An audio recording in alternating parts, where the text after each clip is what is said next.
ہے یہاں پر لوگ آتے جاتے نظر آ رہے ہیں یہاں سے جی جی سامنے دیکھیے جاتے بچے نظر آ رہے ہیں بالکل برعکس دیکھیں سامنے آتے جاتے نظر آ رہے ہیں بالکل چھوٹے چھوٹے معمولی نظر آ رہے ہیں. تو یہ ہے جی غار ثور. یہاں پر ہمارے نبی صلی اللہ علیہ وسلم نے 3 دن اور 3 رات قیام فرمایا جی. نبی پاک صلی اللہ علیہ وسلم اور حضرت ابوبکر صدیق رضی اللہ تعالیٰ جب یہ سفر پیدل طے کر کے آئے تو حضرت ابوبکر صدیق نے نبی پاک صلی اللہ علیہ وسلم کے پاؤں مبارک کی طرف دیکھا. پاؤں پر سوجن آئی ہوئی تھی, ورم آئی ہوئی تھی. عرض کی یا رسول اللہ صلی اللہ علیہ وسلم آپ ذرا یہاں پر ٹھہریے, میں کسی سواری کا انتظام کر لوں. دشمن ہمارے پیچھے ہے, ہم نے اوپر جانا ہے, تھوڑا یہاں پر صبر کریں, میں کسی سواری کا انتظام کر لوں. حضرت ابوبکر صدیق گئے, دیکھ کے واپس آ گئے. عرض کی یا رسول اللہ صلی اللہ علیہ وسلم سواری کا انتظام ہو چکا ہے, اب تشریف لے آئیں. جب نبی پاک صلی اللہ علیہ وسلم نے ادھر ادھر دیکھا, کوئی سواری نظر نہ آئی.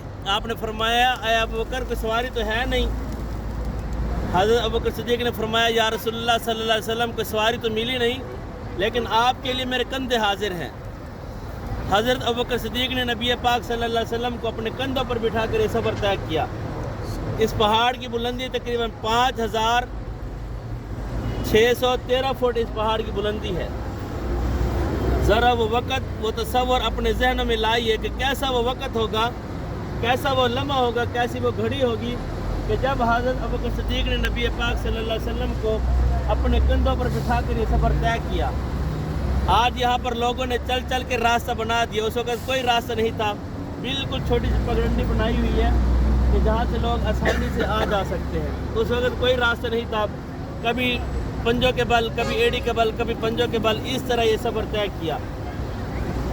جب حضرت ابوبکر صدیق رضی اللہ تعالیٰ نبی پاک صلی اللہ علیہ وسلم کو لے کر بالکل اوپر پہنچے ہیں تو نبی پاک صلی اللہ علیہ وسلم کو نیچے اتارا اور عرض کی یا رسول اللہ صلی اللہ علیہ وسلم آپ ذرا یہاں پر ٹھہریے, میں اندر سے اس غار کی صفائی کر لوں. جب ابوبکر نے اندر جا کر دیکھا تو جگہ جگہ پر سوراخ بنے ہوئے تھے. اپنا امامہ شریف اتارا, اس کے چھوٹے چھوٹے ٹکڑے کیے اور تمام سوراخوں کو بند کر دیا. ایک سوراخ باقی بچا, وہاں پر اپنی ایڑی کو رکھا, اس کو بند کر کے آواز دی یا رسول اللہ صلی اللہ علیہ وسلم تشریف لے آئیے. جب نبی پاک صلی اللہ علیہ وسلم آئے تو ابوبکر کے زانوں پر سر رکھ کر آرام فرمانے لگے. تھوڑی دیر کے بعد ابوبکر نے محسوس کیا کہ اسی سوراخ میں سے کوئی جانور ہے جو ان کے پاؤں پر گدگدی کر رہا ہے. تھوڑی دیر کے بعد اس نے ڈسنا شروع کر دیا.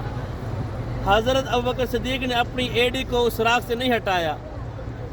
تھوڑی دیر کے بعد نبی پاک صلی اللہ علیہ وسلم کی رخسار مبارک پر ابوبکر کا آنسو گرا تو نبی پاک صلی اللہ علیہ وسلم کی فوراً آنکھ کھلی. یہ بات یاد رکھیے گا کہ انبیاء کرام جتنے بھی ہیں ان کی صرف آنکھیں سوتی ہیں, دل نہیں سوتے. جو ہی ابوبکر کا آنسو نبی پاک صلی اللہ علیہ وسلم کی رخسار پر ٹپکا تو فوراً آنکھ کھلی. پوچھا ما یبکی کہ یا ابا بکر, اے ابوبکر کیوں رو رہے ہو؟ مکہ چھوڑنے کا غم ہے یا بال بچے چھوڑنے کا غم ہے؟ عرض کی یا رسول اللہ نہ مکہ چھوڑنے کا غم ہے نہ بال بچے چھوڑنے کا غم ہے, اس سوراخ کے اندر کوئی جانور ہے جو مجھے بار بار تنگ کر رہا ہے. نبی پاک نے فرمایا کہ اپنی ایڑی کو ہٹاؤ. جب ایڑی کو ہٹایا گیا تو اندر سے ایک سانپ نکلا. نبی پاک نے پوچھا کہ تو یہاں پر کیا کر رہا ہے؟ عرض کی یا رسول اللہ میں آپ کی زیارت کرنا چاہتا تھا. اللہ تعالیٰ سے التجا کی, اللہ تعالیٰ نے مجھے القاء کیا کہ مکہ میں غار ثور ہے, وہاں پر چلے جاؤ, وہاں پر میرے نبی 3 دن اور 3 رات قیام کرے گا. باقی انشاءاللہ بات گاڑی میں کرتے ہیں, دعا خیر کرتے ہیں. بسم اللہ الرحمن الرحیم.